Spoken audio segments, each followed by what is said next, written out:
சமூக வலைதளங்கள்ல பார்த்தீங்கன்னா சார், இந்த ட்ரெண்டிங்காக பண்றதுல ஒரு அக்கான்ற ஒரு கான்செப்ட் வந்து கொஞ்ச நாள் முன்னாடி வந்துட்டு இருந்தது. அக்காவா? ஆமா. அது என்னன்னா, எத சமூக வலைதளத்துல அதிகமா பகிரப்பட வேண்டாமோ அதை வந்து ட்ரெண்ட் பண்ணாங்க. டெய்லர் அக்கான்னு ஒருத்தங்க இருந்தாங்க, ஜிம் அக்கான்னு ஒருத்தங்க இருந்தாங்க, இன்னும் நிறைய அக்காங்க இருக்காங்க. எனக்கு தெரிஞ்சவங்க இவங்க 2 பேரும் அதை பார்க்கும்போது, ஆனால் இதில் இதே மாதிரி ஒரு கல்ச்சர் வந்தது.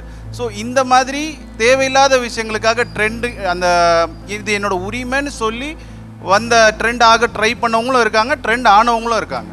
அதே மாதிரி இப்போ வியூஸ்க்காக என்ன பண்ணுறாங்கன்னு பார்த்தீங்கன்னா, வீலாகில் ஒரு கப்புள்ஸ்லேயே விமன் டாமினண்ட்டாக இருக்க மாதிரி கண்டென்ட் போட்டால் அது கேஷுவலாக போட்டால் இன்னும் நிறைய வியூஸ் கிடைக்குது அப்படின்றது இருக்குது.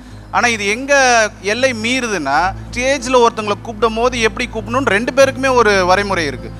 எந்த ஒரு பிரபலமும் வந்து அவங்களோட மனைவியை ஸ்டேஜில் கூப்பிடும் போது மரியாதை இல்லாமல் கூப்பிட்டா அதுவும் கண்டிக்க வேண்டியது தான். அதே மாதிரி ஒரு கப்புள் லாக் பண்ணும் போது கூட வியூஸ் அதிகமாக கிடைக்கணுன்றதுக்காக நான் என் வீட்டில் டாமினண்ட்டாக இருக்கேன்ற மாதிரி காட்டுறது, கணவர்களை வந்து சிறுமைப்படுத்தி காட்டுற மாதிரி வியூஸ்க்காக சிலது நடக்குது சார்.